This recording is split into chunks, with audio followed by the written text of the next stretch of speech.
It was an itsy-bitsy, teeny-weeny, yellow polka dot bikini that she wore. Hello. Thank you. I'm sure you've all heard that song before, and I apologize if it gets stuck in anyone's head for the rest of the day. But I'm wondering if you've ever really listened to the lyrics, because until a couple of weeks ago, I had never really listened to them before, so I'd like to review some of them with you. The first verse goes, "She was afraid to come out of the locker. She was as nervous as she could be. She was afraid to come out of the locker. She was afraid that somebody would see." The song continues with her being afraid to come out in the open, so she hides in her blanket. And then she's afraid to come out of the water, so she starts to turn blue. Why was this woman so afraid?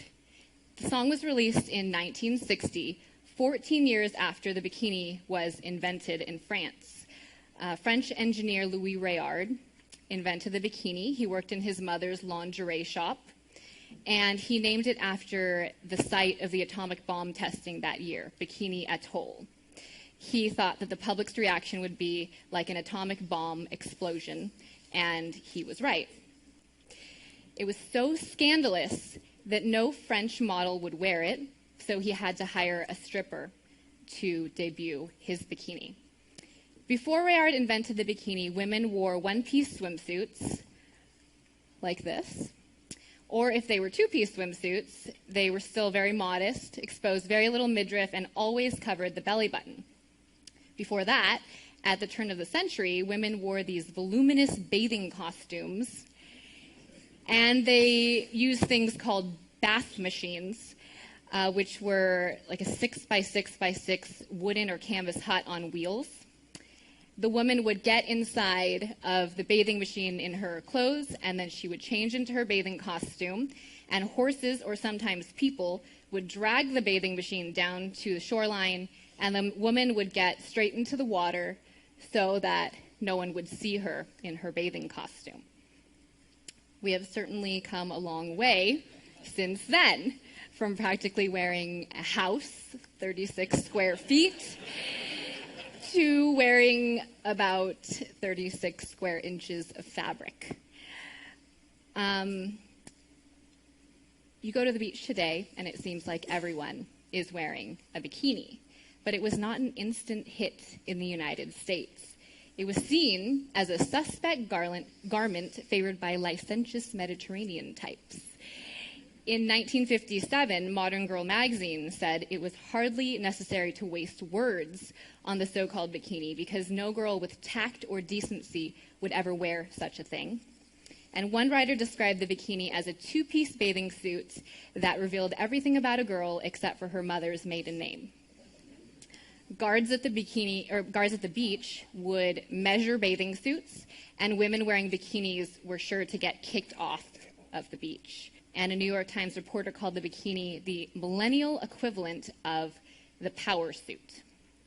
So I'd like to take a couple minutes to examine this so-called power that wearing the bikini brings. A few years ago, male college students at Princeton University participated in studies of how the male brain reacts to seeing people in different amounts of clothing. Brain scans revealed that when men are shown pictures of scantily clad women, the region of the brain associated with tools such as screwdrivers and hammers lit up. Some men showed zero brain activity in the medial prefrontal cortex, which is the part of the brain that lights up when one ponders another person's thoughts, feelings, and intentions.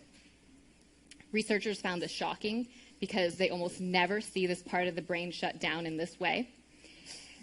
And a Princeton professor said, it's as if they're reacting to these women as if they are not fully human. It's consistent with the idea that they are responding to these photographs as if they were responding to objects, not people. In a separate Princeton study, when men viewed images of women in bikinis, they often associated with first-person action verbs, such as I push, I grab, I handle. But when they saw images of women dressed modestly, they associated them with third-person action verbs, such as she pushes, she grabs. Analysts at the National Geographic concluded that bikinis really do inspire men to see women as objects, as something to be used rather than someone to connect with. So, it seems that wearing a bikini does give a woman power, the power to shut down a man's ability to see her as a person, but rather as an object. This is surely not the kind of power that women were searching for, the power to be treated as an equal, to be seen as in control, and to be taken seriously. It seems that the kind of power they're searching for is more attainable when they dress modestly. But now comes the problem of modesty. The very word modesty is often met with such disdain, especially among the younger high school crowd. I remember speaking to a group of teenagers in New York, and when I mentioned modesty, this girl yelled from the back, "What am I supposed to dress like then? A grandma?" And I was scared.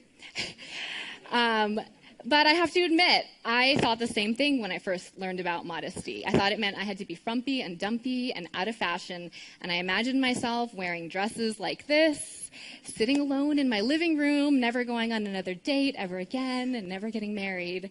And I was particularly frustrated when shopping for a swimsuit when I decided not to wear bikinis anymore, because all I could find were things that my grandmother would actually wear. Instead of being discouraged, I took matters into my own hands and I designed my own swimsuit. And the first time I wore it, a few girls asked where I got it. The second time, a few more, and so on and so forth. So I decided to put my MBA to use, which made my parents so happy, and start my own swimsuit company. My goal is to disprove the age-old notion that when it comes to swimsuits, less is more, and that you can dress modestly without sacrificing fashion.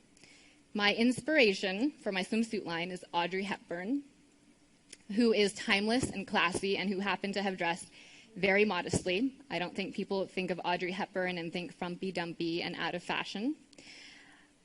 These are some of my designs.